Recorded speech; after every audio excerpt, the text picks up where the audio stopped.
Welcome to the GI podcast. My name is Heeg. And I'm Toben Racicot. And we are your co-hosts for this podcast. And today we have with us Dr. Steve Wilcox. So Steve, do you want to give a little introduction to yourself and where you're set up these days? Sure, yeah. I am assistant professor of game design and development at Wilfrid Laurier University, where I specialize in games, play, and social cognition. Very cool. We're excited to have you on as a guest. We're slowly check marking all of the founders of the GI in a way, right? One by one, kind of getting the greatest hits. So it's cool to have you on as a guest and chat about your work. Yeah, thanks for having me. I appreciate it. We like to start each episode by asking our guest, what is kind of the earliest memory of games that you can recall? It can be, board games, card games, playground games, video games, anything like that. Where did this kind of hobby or lifestyle kind of originate for you? Yeah, so for me, that's an interesting question. One of my earliest memories of games was a little bit older than the both of you probably. So I had one of the original Game Boys back in the early 90s, and I had Legend of Zelda Link's Awakening on there, and it was funny. I reached a point, I was probably about 8 years old, I guess, when I was playing this, and I reached a point where I just couldn't figure out this dungeon puzzle. It just stumped me, and tried, and eventually I just kind of moved on to different games. And then lo and behold, 5 years later, we're at 1998, 99. I go, wait, I bet someone on the internet knows how to do this. And then I discovered game FAQs and was like, oh, it's actually really simple, but kind of convoluted to solve this one puzzle. And then I finally got around, after 5 years of on and off checking in with this one dungeon, I finally beat the Legend of Zelda Link's Awakening. And yeah, that was a really interesting kind of timeline, slice of time with handheld gaming kind of coming out, the internet essentially taking root in society, and then social community aspects playing a part within in gameplay, and helping people understand how to troubleshoot games and how to solve puzzles that are maybe a little bit outside their wheelhouse and that sort of thing. Yeah. Did you participate in Nintendo Power culture as a Game Boy player? I'm from a very small town. Well, not very small. I'm from a pretty small town. Okay. 4,000 people, military-based town. So a lot of those are service folks who work in the military, which I worked a couple summers in the kitchens there actually.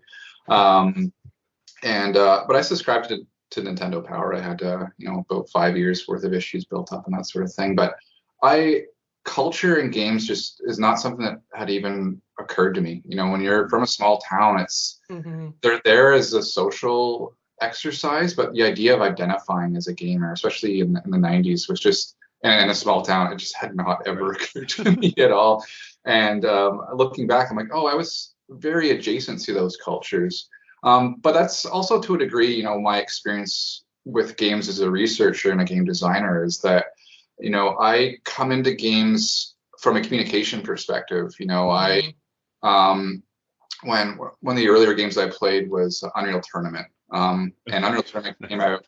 It actually, fun Games Institute facts. If you know Unreal Tournament, it's one of the first games to use the Unreal Engine way back in the 90s, following Unreal, that series. Unreal Tournament went gold in the Games Institute building.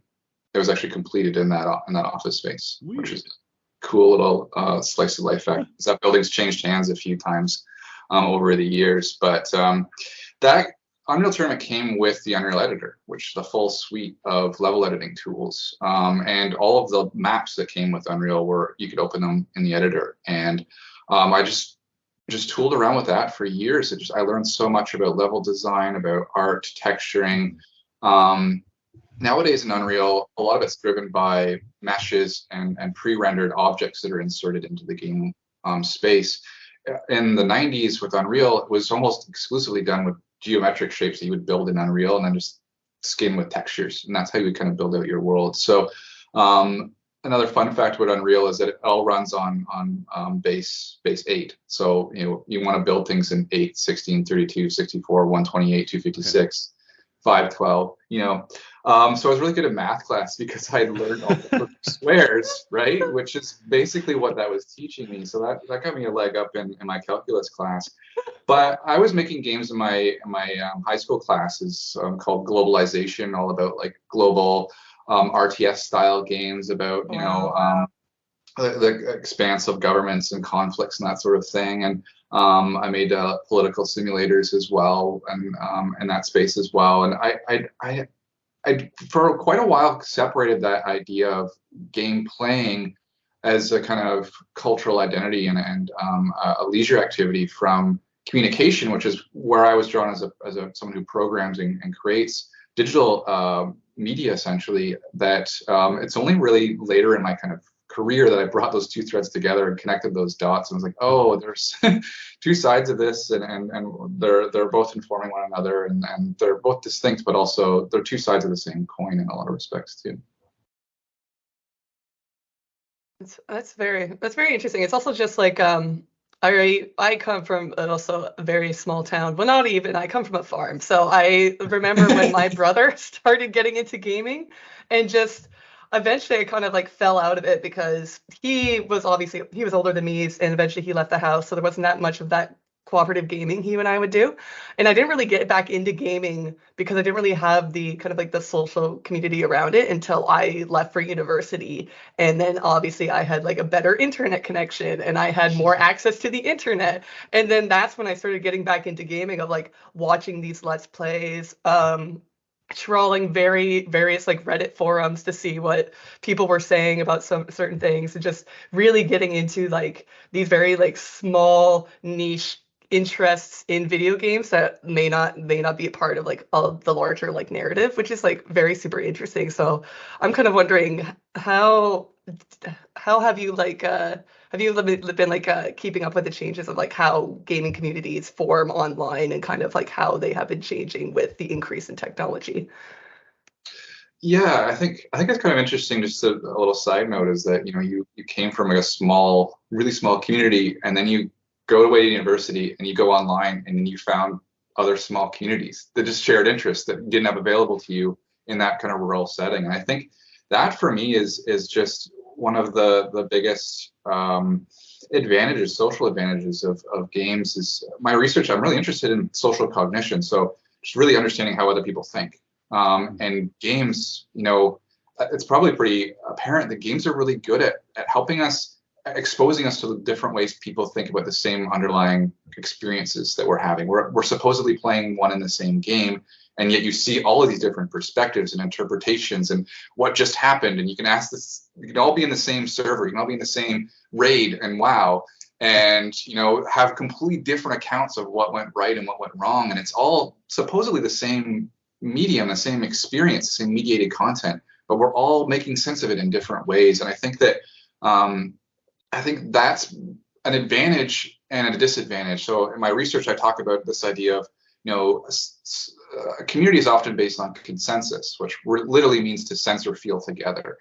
But when you start looking at the diversity and plurality of the ways in which humans are embodied, and the way we are embodied differently and uniquely, socially, culturally, and even in terms of just ability and disability as well, we have these different ways of processing and making sense of the world that really means that we're starting from a place of dissensus, where we sense or feel apart from one another.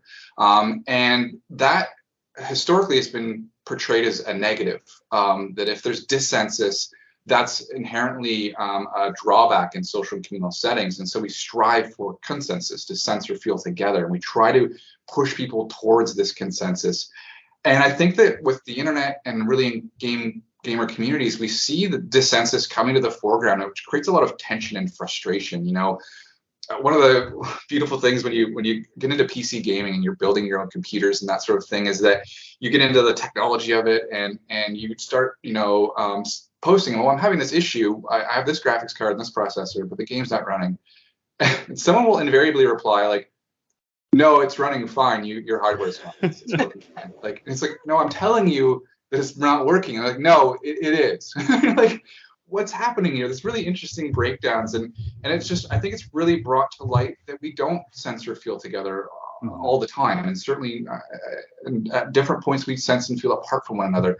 I think socially it's really useful for us to get more and more comfortable with that dissensus and non-judgmental and accepting of it, that there are different ways of playing games or different ways of building a PC and optimizing that machine, and different, the discourse around difficulty as well, right? What's hard for one person is easy for another, and that again gets into that dissensus consensus dichotomy that I think from an accessibility standpoint, we're coming towards the fact that we need to accept that dissensus, that we all are playing these supposedly same games in often very different ways and coming from different backgrounds. And a lot of times we want different things out of those experiences of playing games as well. I have a couple threads I want to pick up. So ironically, I built Sid's computer. We have a shared. It was great. I built a bunch of GI computers actually for people at the GI, which is funny. And then I love this idea of consensus and dissensus, because we're seeing that probably more than ever now. So I think I started seeing it when Cyberpunk came out, right? How you had this huge swath of people it doesn't run at all, and then you have a good group of people that were like, I finished all of it with no problems. I don't know what you're talking about. And then recently with the new Pokemon, right? Ton of people talking about how it's unplayable, and then a really good majority of people as well saying, I have no idea what you're talking about. It worked fine. I finished it. No issues, no crashes, whatever. And there's so much commentary about that's impossible that you're able to finish it without seeing this stuff, because it just should happen. So I think that's probably going to be more rampant as games come out not finished, right? That's probably a different discussion. But I want to follow this thread of accessibility, because this is something that I'm kind of focusing on. So when it comes to difficulty or player experience, do you think that accessibility, or I guess it'll be a kind of a multi-part question. Do you think that more needs to be done for accessibility? And then if so, what does need to be done? And then do you think that accessibility is a way to kind of create kind of a more shared experience, a unified experience? Or does that take away from games by having everybody experience the same kind of thing? Yeah, I think there's certainly more to be done in terms of accessibility. Games just for so long have targeted a very narrow demographic, straight white males essentially, that are the target demographic. And my colleague, Emma Vossen, she talks about cultural accessibility, right? And I think that's a really important part of the conversation that's underway, as well as broadening up and making those cultures more accessible to other players. We just had the director of the Sony game Days Gone saying that I said this on Twitter yesterday, that his game got review bombed because it was reviewed by woke game journalists, and that couldn't handle this straight white male as the lead. And people are pointing out, we got a lot of straight white males that are winning at the Game Awards, and at different Gaudis and different things. We're not that. Critics are actually obviously quite accepting of the straight white male lead still. Maybe there were some other issues going on with the game, but I think I hope that that's part of the old guard that we're now kind of moving past, and that the cultural accessibility is going to improve. And honestly, I think things have moved at a pace that has taken me aback. I think that there have been a lot more gains in that respect, and in accessibility more broadly than I was really expecting. I've become really accustomed to a really entrenched culture in game development where they're just resistant to any kind of change, in part because the creative bottleneck that we see, where it's actually a select few people, directors, creative leads, that get creative control over a game, and it's really, the hierarchies are very strong within that field, and I think that's part of the problem. There's our cat Pixel there, so and I think that that leads to a lot of overlooking a lot of issues, because if that individual isn't culturally sensitive and informed, then nothing really gets past them in a lot of respects. They don't listen to the teams that they have working for them. They're not receptive to this idea of difficulty modifiers. For some people, that's part of their design philosophy. That's how they approach making games, and the idea of making it easier, quote unquote easier, is antithetical to how they approach the whole process of designing a game. And we see that with like games like Elden Ring and Dark Souls, and I quite enjoy those games, but boy, can those communities be just absolutely caustic towards newcomers. It's just, I think there's really interesting, I'm not a strong technological determinist, but there's a really interesting correlation between a community that has gravitated towards these games that are quite difficult and intense, and then the behavior of that community towards people coming into them is something that's certainly worth I think following up on. But I think what needs to be done in terms of accessibility is essentially diversifying who is making games. That creative bottleneck it's a challenge, and the hierarchy is certainly not something that I think a lot of people are comfortable with. But the difficulty of creating a game where everyone has creative input is overwhelming and staggering. And having taught and developed a number of games and taught students to create games, it's very difficult to have everyone having equal say within that process and still ship your game on time and on budget. Those financial constraints are just so stringent that, to a degree, I think our best approach at this point is to just ensure that the people that are getting into leadership positions are qualified, not only in terms of their time and history within the field, which is often how these positions are allocated, but their ability to work with others and to listen and to respond, and having experienced games and gamer communities from different perspectives. I think that's how we're going to start seeing more large-scale changes. But above and beyond that, I'd love to see the platform holders, Nintendo, who's not very good at accessibility development work. They're not good at that. Sony and Xbox, I would love to see them standardize accessibility tools, work with more developers and studios, help them make that accessibility a reality. It's difficult for indie studios to make a game full stop and get it shipped, let alone make money off that game. And if studios and people that make, Game Maker Studio, Unreal Engine, the Source Engine, if these had built-in accessibility from the get-go, things like I'm playing Marvel's Midnight Suns right now. I just took my computer up to my TV I was looking for some couch playing with that, so moved my tower out there, and it's a card-based fighting game. And you can't read the text on the screen. It's just so small. And there's no option to enlarge it? There is no option to enlarge it. That doesn't make sense in 2022 anymore. Like, come on. Exactly. And that's an Unreal Engine game. And so start baking some of that into the engine itself. Yeah. And essentially, if the developers aren't going to prioritize it, build it into the engine, allow either modders to unlock that ability, or have just a system level setting that is able to modify that. That does become tricky. So you look at something like a playing card, notoriously difficult to get text on there. We've often have students who want to fit entire narratives on a single card, right? Because they're really ambitious about it.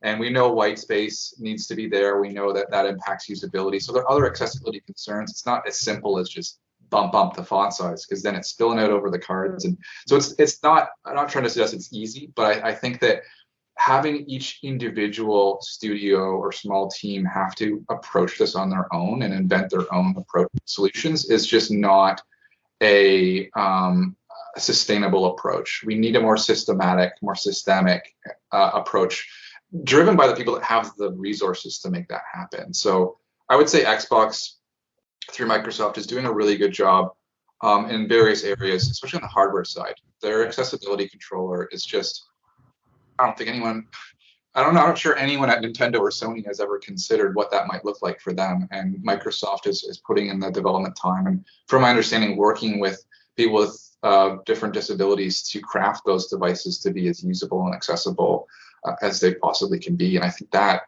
is a huge step forward. But more responsibility on the people that have the resources to realize these, and then a trickle down effect, I think, would be a great way to take another larger step forward. That's really cool. I think we're gonna shift and talk about first person scholar. Sid, Sure. Do you want to kick us off?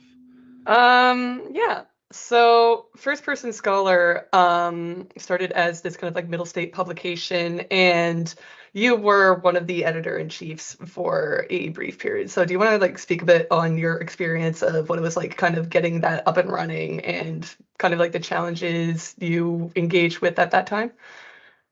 Yeah, it was. It's probably not unlike starting a podcast and running podcasts and finding guests and filling out content and doing editing and balancing your studies and your teaching and your research. And it's a really, I find it really rewarding because it provided a sense of connection and a sense of purpose. I personally, publishing something on that site every week from a diverse range of authors, you get a sense of progress and productivity that researching for a thesis or a paper or other scholarly outputs, which are often very take a lot of time, they don't get a lot of exposure. You can really feel a lack of productivity in that sense of contributing towards a community and towards a larger discourse. So I really appreciated that ability for FPS to give me that outlet. And one of my goals with the site was really to look 5-10 years down the line and look back at the original, like the first look at the catalog of people that we've published and go, oh, that person went on to do this and to do that. And we have some really I still look fondly at the people I follow on Twitter that we published 10 years ago, and they've gone on to do wonderful things. They were already doing wonderful things, but it was just a point of pride to have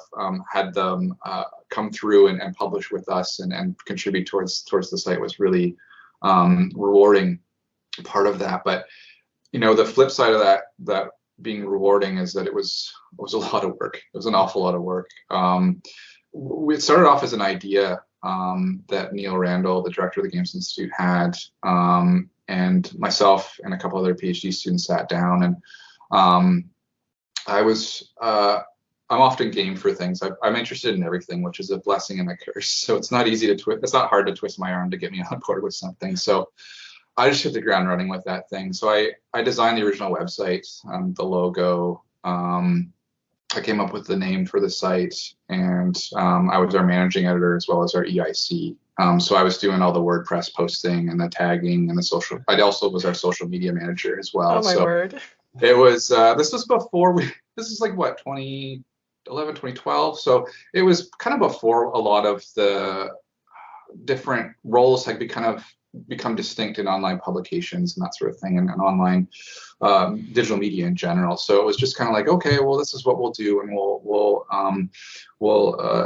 get it off the ground, and then we'll worry about the workload after the fact. And so it commanded a lot of attention, and it was a challenging endeavor to balance with everything else that was going on. But I found it very rewarding. Again, one of the articles that we published by Samantha Allen, John Scalzi, who's a science fiction author, retweeted the article and just completely crashed the site. It was one of those, you don't want your site to go down, but it was one of those things where you're like, oh, we've really reached a new level of exposure, a new level of audience that we can, be retweeted by somebody of that reach and to have that level of attention. And so it's a balancing act, which I'm sure that you're finding running this podcast as well. It's finding that balance, and I'm a big proponent of finding what you are personally motivated and passionate about, and factoring that into the process. You have to be intrinsically motivated to do this, and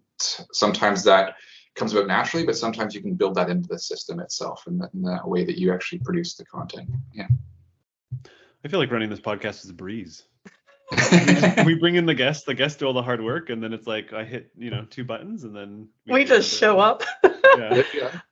It's also interesting of your tenure for FPS because you were also there at the time Gamergate was really taking off. So did you notice like a huge shift in the types of conversations that were happening around games from when you first started in FPS to when you were when you were a few years into it? Absolutely. I looked at that from a risk mitigation perspective. So we were very purposely not trying to create an echo chamber and not trying to repeat the same conversations. In fact, a number of us at the Games Institute were responding to the overwhelming, amount of discussions that were basically centered around the same white male scholars that talked about games for the past 10, 15 years. And it was becoming really circular and really kind of navel gazing.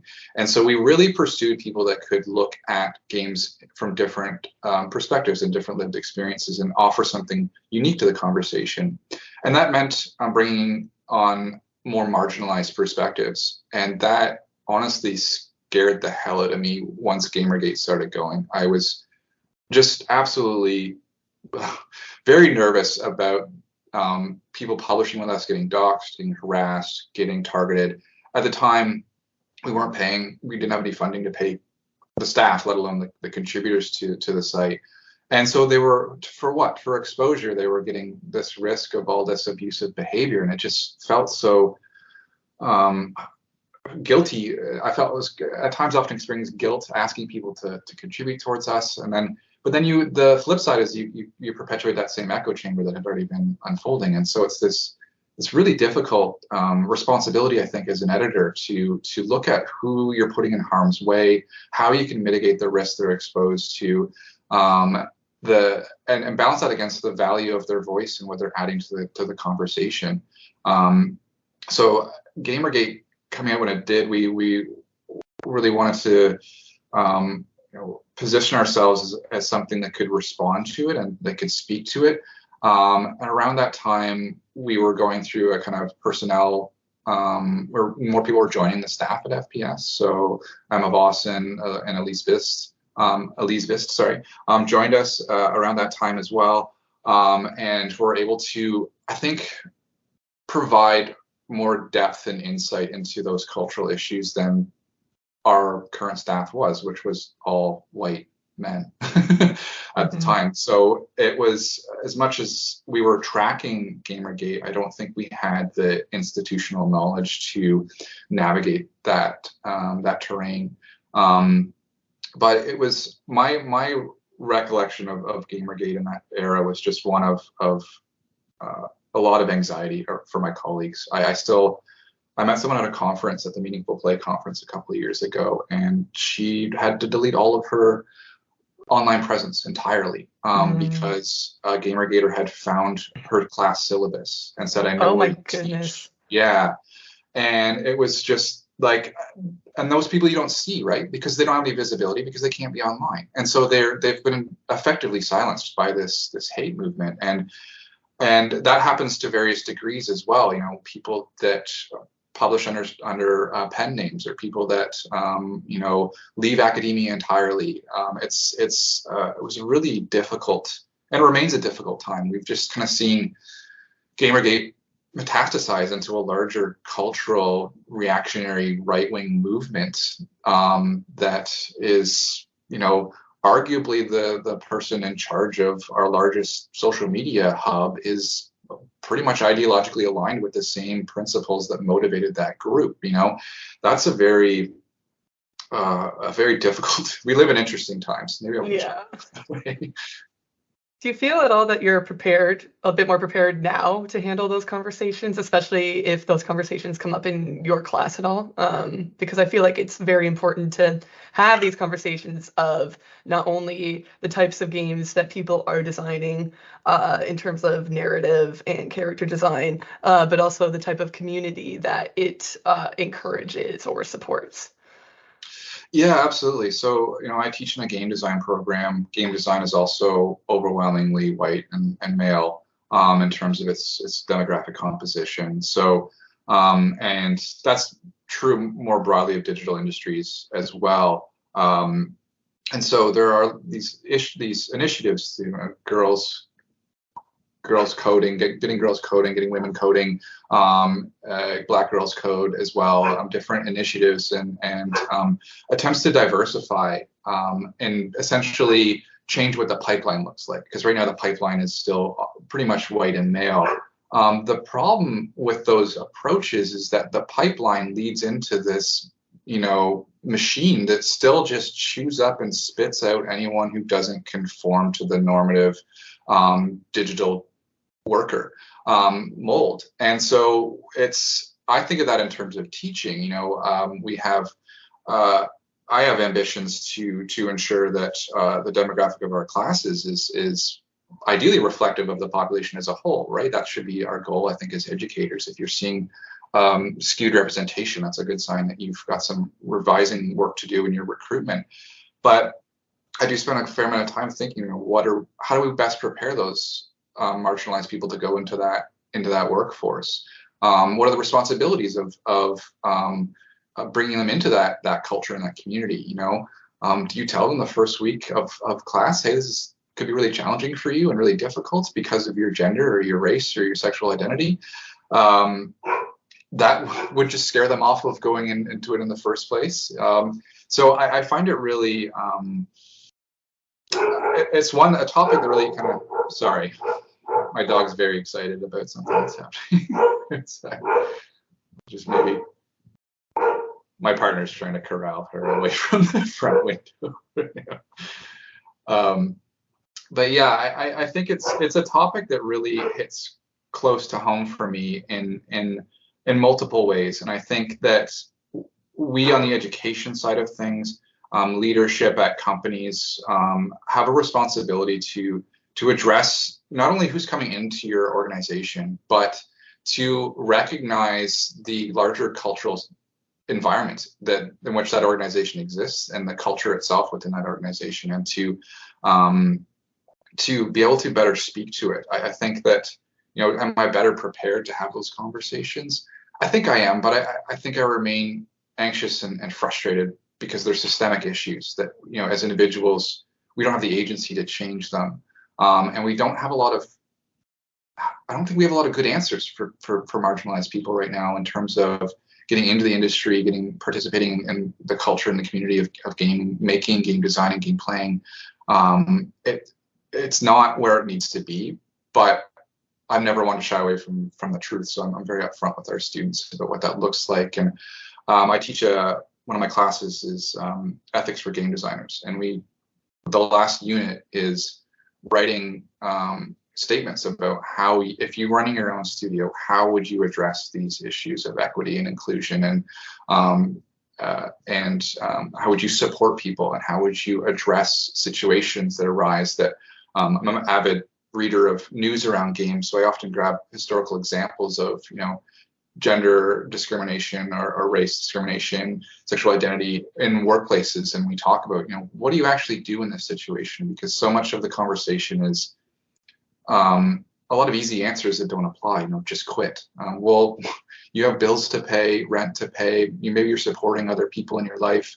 It's not that simple as just walking away from that. And then if you look at the creative bottleneck that I was talking about earlier, the hierarchies are quite strong, and so rubbing the wrong person the wrong way can really hamper your career. So it's really not as easy as just speaking out either. So I think I'm prepared to have those conversations, but I don't think the answers that come out of it are going to be easy, and I don't think they're at all clear. And that's part of the work that I think a lot of us in education and anyone in a position of leadership needs to take on and take seriously, because it's absolutely an insult to suggest that marginalized people should take that upon themselves to fix something that they didn't break that directly impacts them. Yeah.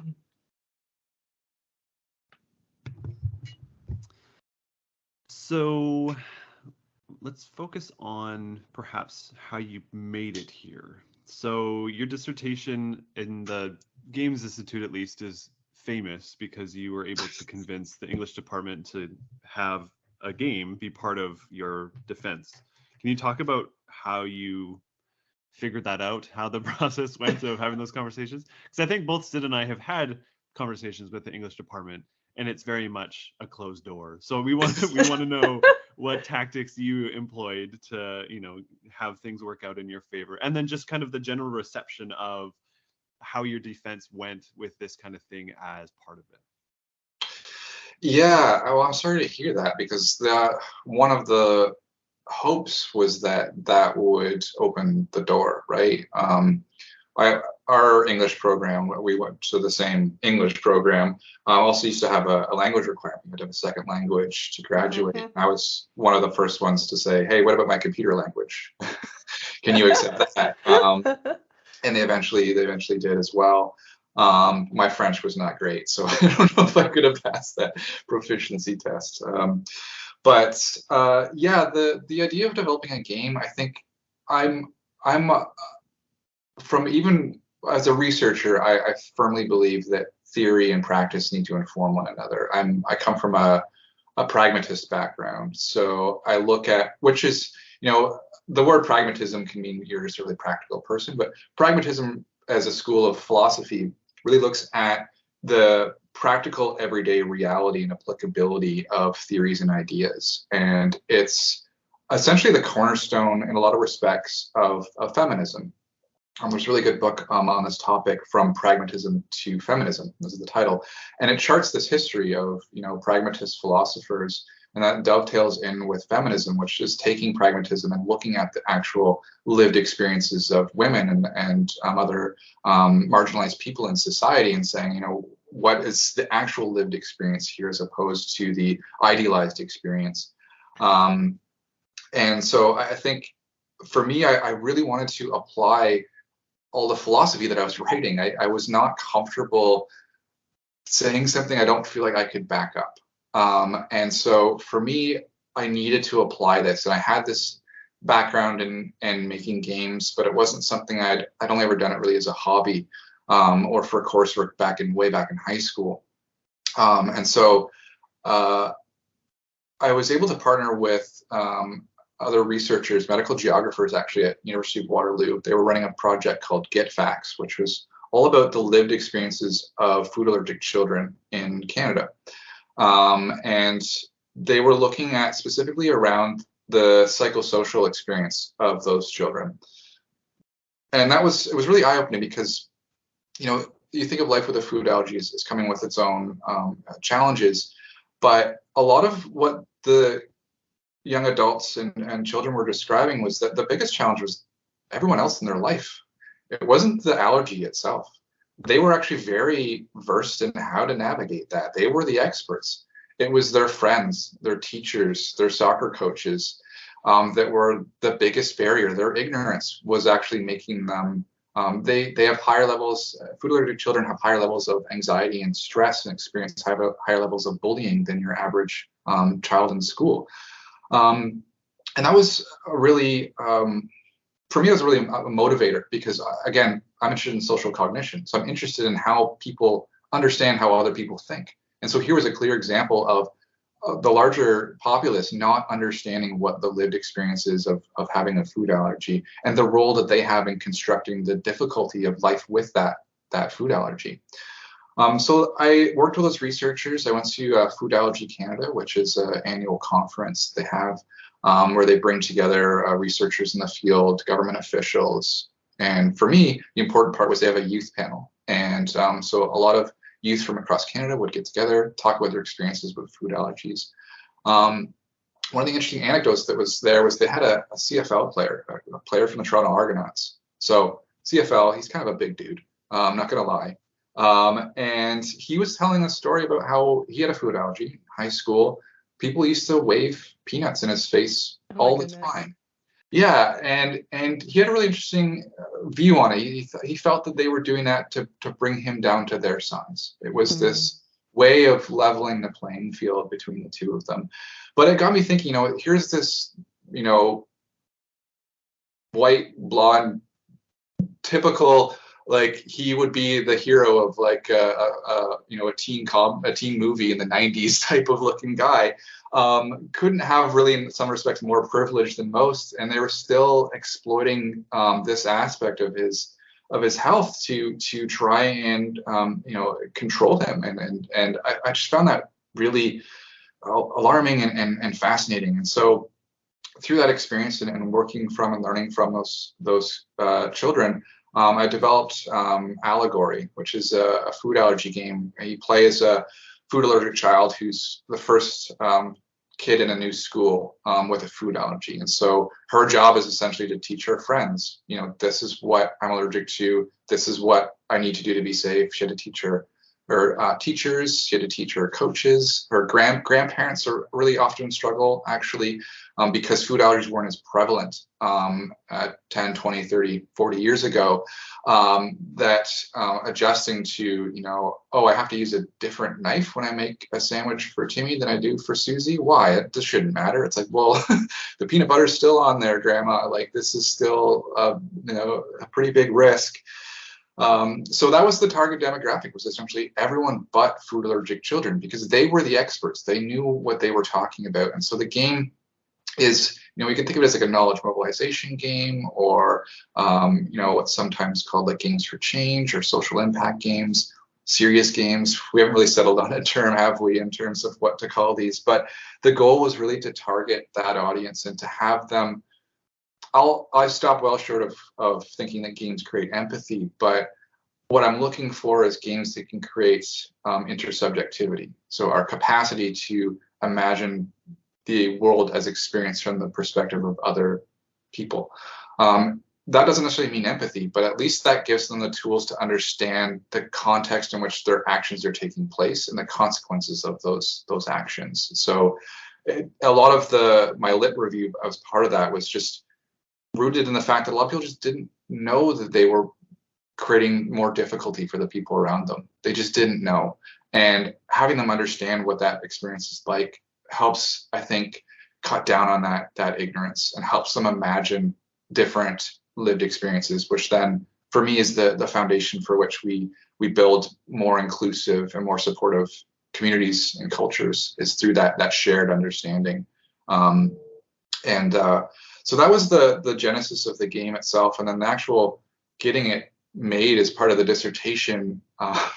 The answer is not going to satisfy you, because both me and my supervisor were like, let's just give it the old college try. We'll put it on the proposal, and afterwards, when it got approved, we both just kind of looked at each other like, did they really just approve this? Like, let's not look a gift horse in the mouth, but they kind of just signed off on it. 150-page document, and then a playable game as part of that, accompanying the document itself. So I was hoping that would lead to more projects, because I think that there's a risk in producing scholarship that isn't tested, that isn't applied, that isn't brought back to those kind of pragmatist principles. And for me, I sympathize with the medical community in this whole idea of do no harm and the precautionary principle. That for me, putting out a game that has the potential to do more harm than good is enough to give me pause to say I don't want to do anything that I don't have the confidence is going to be a net positive on a social level. So one of the games that gets talked about quite often in the serious games literature is a game called Spent. Spent is an online game where you live a month essentially as someone who's in poverty, and you have to make these choices. Do you pay your hydro bill, or do you risk having your power shut off so that you can pay your rent? Do you have a yard sale to sell some of your most cherished possessions to make ends meet?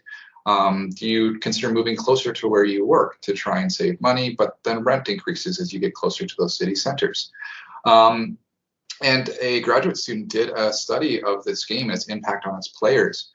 And they actually found that not only did the game create apathy towards people in poverty, the game actually took empathetic people and made them more apathetic. Oh my God. Because the game, the kind of working theory on why is that the game presents really simple binary decisions. Oh, just sell your stuff. What do I care? This isn't my life. I'm just playing a game. Like, there's no emotional connection to that. Why wouldn't you, make these other sacrifices in your life to make these ends meet? And it radically reduced poverty into this very simple set of individual choices, which we know clearly, I think, that poverty is a systemic level issue. It's not something you can bootstrap yourself out of.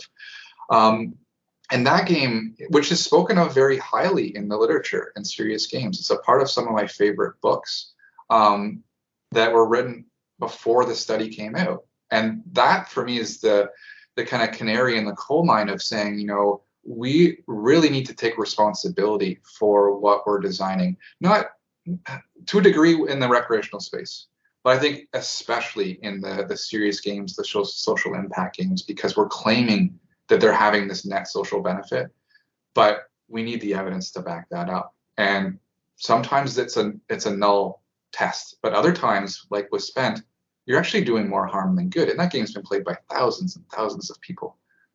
So how many of those have gone on to change their kind of political positions on how we address poverty based on their experience of playing this game? It's a question that needs to be asked and I think interrogated. So that was a really long-winded answer back to to testing out that game, applying that, and making that part of the scholarship, because I think that's a key part of it, is allowing us to test those ideas. And on a much more basic level, we say this in our game design program, making games is hard. It's really hard. It involves a lot of testing, a lot of play testing, a lot of revisions, a lot of iteration, a lot of technical knowledge, a lot of funding is involved if you want to make any kind of a living off of it. It's very, very challenging to do. And it's not easy to write criticism of games, but understanding how games are made improves the criticism. It deepens it. It makes it richer.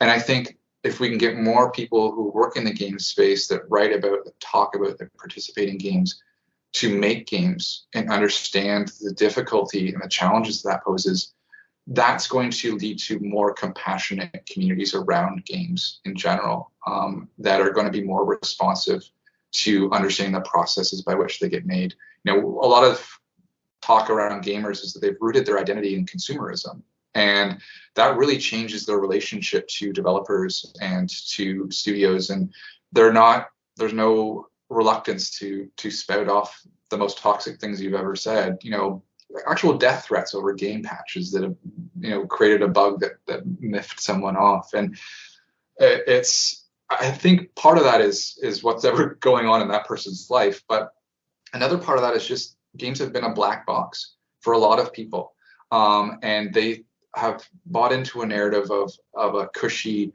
you know, do what you love mentality, when anything is but the case, and especially in the larger studios.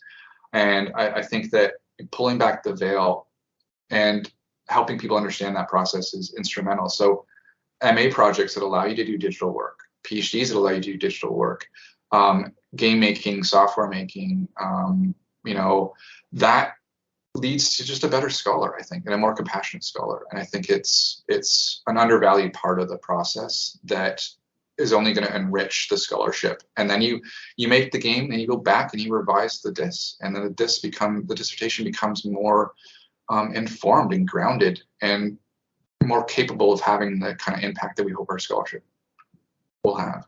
So in speaking of this idea of like trying to bring empathy into games, you gave a talk at CGSA this year talking about this issue of empathy games. What was your kind of consensus on the conception of empathy games, and what was kind of the response that you got from that? Yeah, I've been speaking out, like I've been a critic of empathy in games for a number of years now. A really useful article for this is by Bonnie Ruberg. I can't recall the exact title, but if you look up Bonnie's Ruberg and empathy, you're going to find an article. And what they do is they look at the rhetoric surrounding empathy and then apply it to games, which I think is really useful. Empathy has become a kind of catch-all term for intersubjectivity, for compassion, for sympathy, and for empathy itself.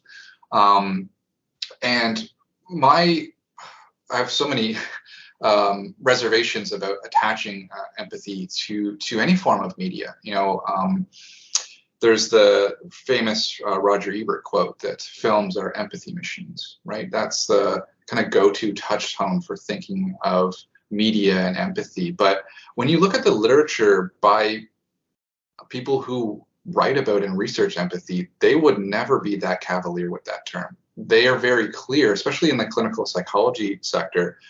Carl Rogers is probably one of the most prominent names in researching empathy and counseling. They are very clear. It's a very challenging bond to form with someone. It takes deep engagement and listening to that person that a game is just simply not, or a film is just simply not able to achieve. I think empathy is a really fascinating topic, though. It's the term empathy didn't even exist in the English language until the 1950s. So it's not even 100 years old. So we've gone, centuries without this term that we now bandy about quite freely, but we never had this term to refer to this deep emotional understanding of another person's lived experience. And for me, I come at the rhetoric around games and empathy with that background knowledge that this is a fairly recent concept, that it's still very much in its kind of formative stages from a research perspective, that is very difficult to attain. And also there are different forms of empathy that we're collectively condensing into a single group. So some empathy scholars refer to self-oriented empathy and other-oriented empathy. So self-oriented empathy is when you empathize with someone because they're like you, and you're like, oh, I wouldn't want that to happen to me, so now I empathize with that person. That has a really, morally, that's rather fraught. One of the examples of that would be, men who have never really supported equal rights for women until they have a daughter. And then all of a sudden, now they recognize the personhood of women around them. But they're not even doing that because they recognize them as equals, but because there is that familial connection and maybe a patriarchal sense of ownership and responsibility over that individual. And then that's contrasted with other-oriented empathy, which is understanding people on their own terms, and understanding them in terms of how they actually experience and think about the world around them. And that, to me, is not enough of the part of the conversation around empathy in games. If we're, much like the kind of Spent example, if we're creating empathy games that just exacerbate self-oriented empathy, I don't think that's a net gain for us on a social level in terms of that impact. And I have shifted more and more towards the cognitive science approach, which does talk about empathy, but they also talk quite openly about this idea of intersubjectivity and our ability to actually imagine the lived experiences of other people, and how that takes a lot of effort and training and social interaction. But it stops short of saying, I know what you're experiencing. I identify with the emotional experience that you're having, which is really off-putting for a lot of marginalized creators. Ananthropy is a very prominent example here, where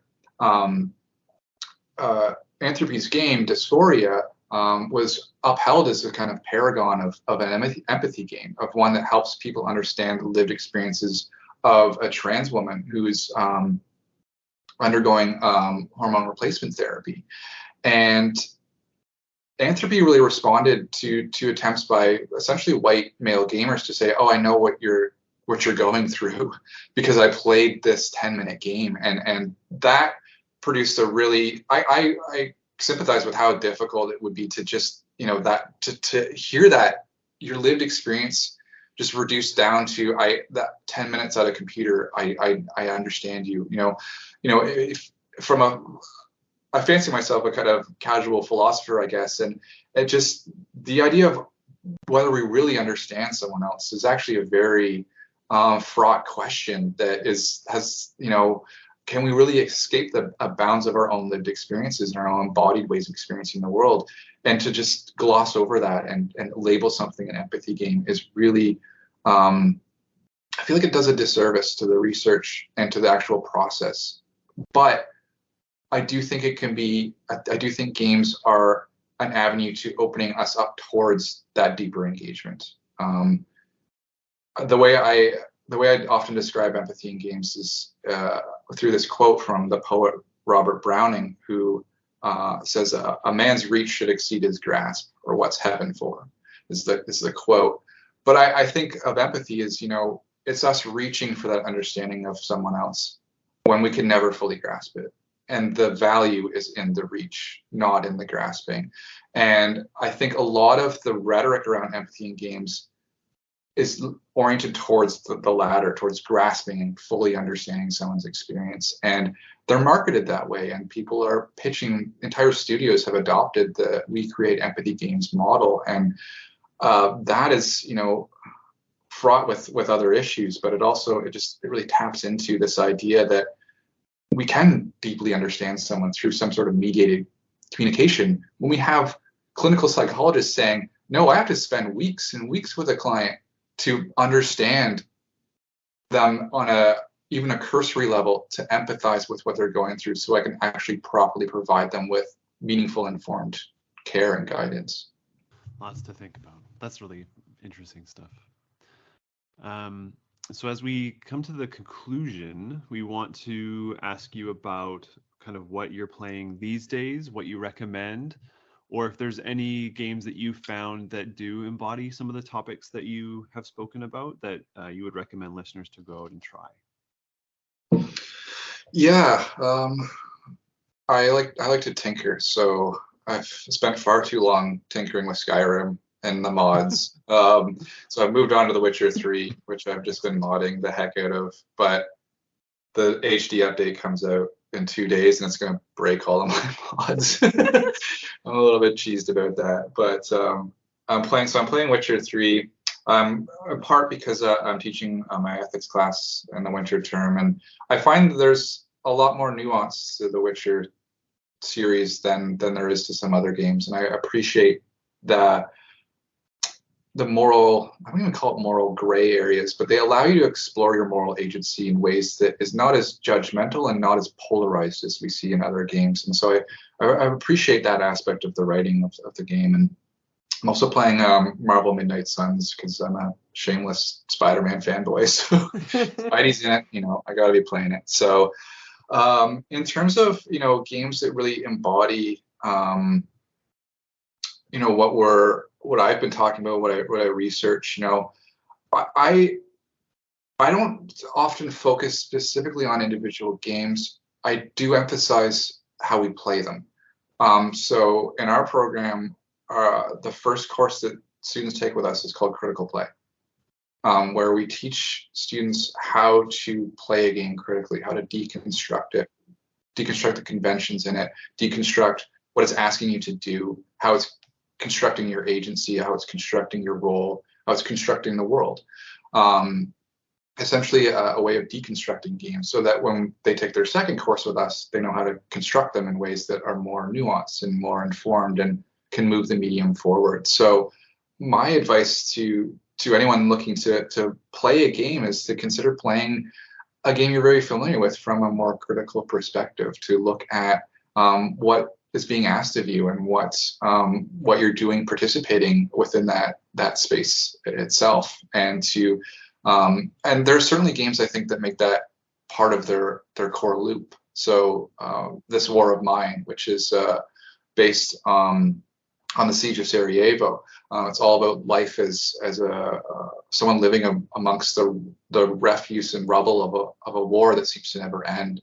And every choice you face almost has these kind of moral weight behind it that you need to consider. And I think those types of games can help kind of prime the pump for when you go off and play other games that are maybe a little bit too simplified in terms of what they're asking you to do, and how they're asking you to figure your relationship, for instance, to the environment. So I had one student write a really good critical play analysis of a game called Factorio, which is all about, you land on a planet, you build a factory that gets bigger and bigger and bigger, and your only relationship to that planet is as a resource to be exploited. It doesn't really ask you to question anything beyond that. And as gamers, and I think as human beings on a cognitive level, we're really good at slipping into rule sets and to learning how to play best by those rule sets. What we're not so good at is questioning those rules and finding better rules, or breaking the rules for a better outcome. And so I think that's the missing piece of game design and game culture, is completing the loop of playing and then critically playing, and then playing, and then critically playing, and that back and forth, which is not unlike the hermeneutic circle of understanding, playing out and allowing for a deeper evolution of games into something that can achieve more. I strongly believe that we've only really scratched the surface on play and games. These are an amazing medium. You can reach people across the world and learn so much about them. It's a really interesting game called Chinese Parents, I think it's called. And it's all life growing up as a young child in China, and what it's like to have the so-called tiger parents, the people that put so much emphasis on your success in these other areas, and how overwhelming that can be, but also to a degree how rewarding that can be as well. And Polygon did a really good review of it. They got a writer who could speak to that experience and tap into it, and to me it starts to indicate the real potential to close some of these gaps that divide us in ways that other media struggle to achieve. Awesome. And if people want to follow up, ask you any questions, where can they find you online? I am on Twitter at Steve M. Wilcox, and you can find me on my website at helloworlds.ca. Perfect. Thanks so much for joining us, Steve. It's been a pleasure listening to you and getting to know more about your research and your current gaming habits. Absolutely. Thanks for having me on here. I really appreciate it. And yeah, best of luck with your studies.